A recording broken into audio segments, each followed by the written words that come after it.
The great mystery of natural life on this planet is ourselves.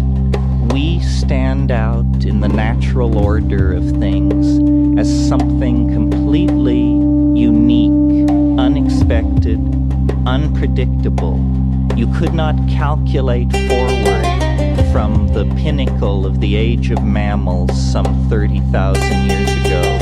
You could not calculate forward to a world such as we have today. A world of enormous cities, globally dispersed, linked instantly by electronic media. A world of art, warfare, neurosis, vision, religious yearning, hope, despair. All of these things are the unique contribution made to reality, existence, if you will, by the existence of the qualities in us which we call humanness, which set us aside from the rest of organic existence. I mean, I know that dolphins discuss arcane matters among themselves, and bees dance the directions to the flowers, and animal communications occurs among pack hunting dogs of various sorts. But clearly, we are something of another order. And accounting for this other order of being that is so present in us has been the major concern of both what we call religion and what we call science, in the sense not of physics and chemistry,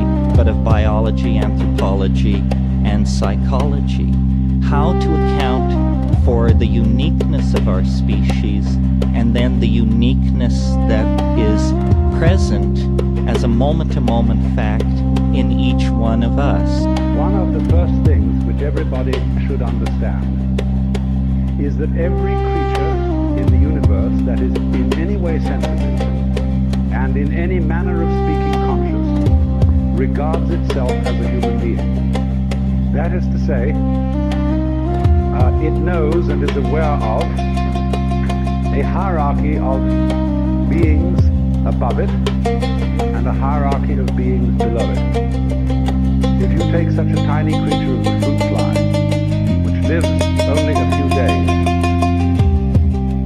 it is aware of all sorts of weird little animals and objects and spores floating in the atmosphere which we don't even notice unless we've got a microscope around. Very few people have.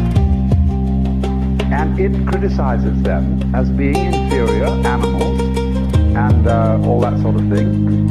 Whereas human beings are things that it doesn't comprehend. They're as much outside its intellect as a quasar is outside ours.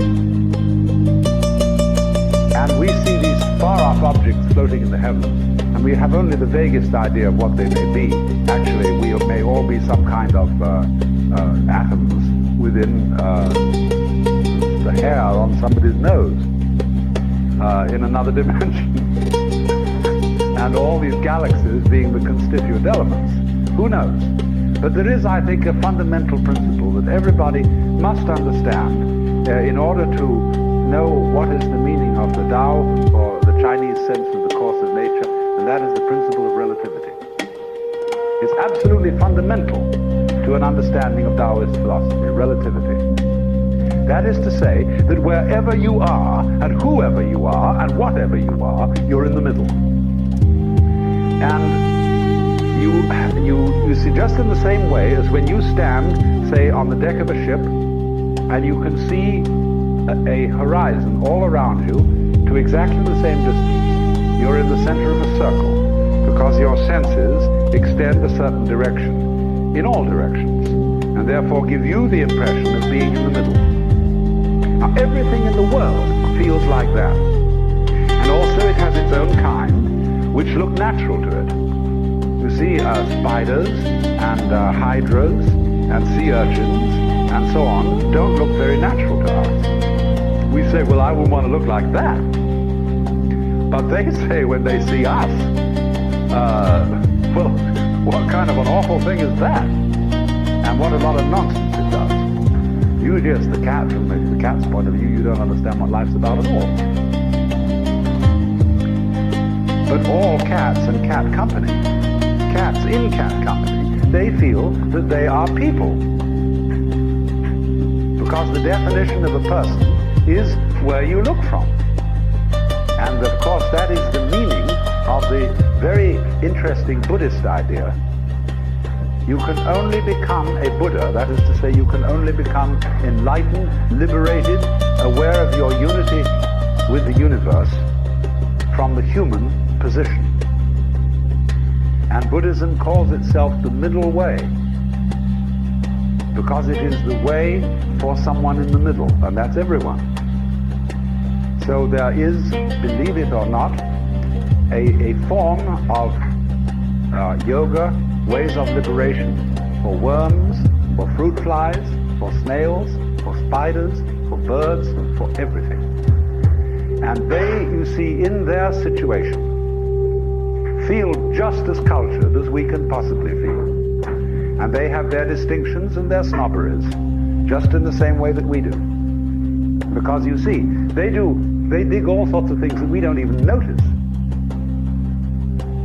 We think a person is cultured because they play the piano or the violin, or they read poetry, or they have a big library and they have paintings all around, and they have a fancy house and so on, and we say, well, there's a person of culture, and we can see at once that this is really some rather elegant human being.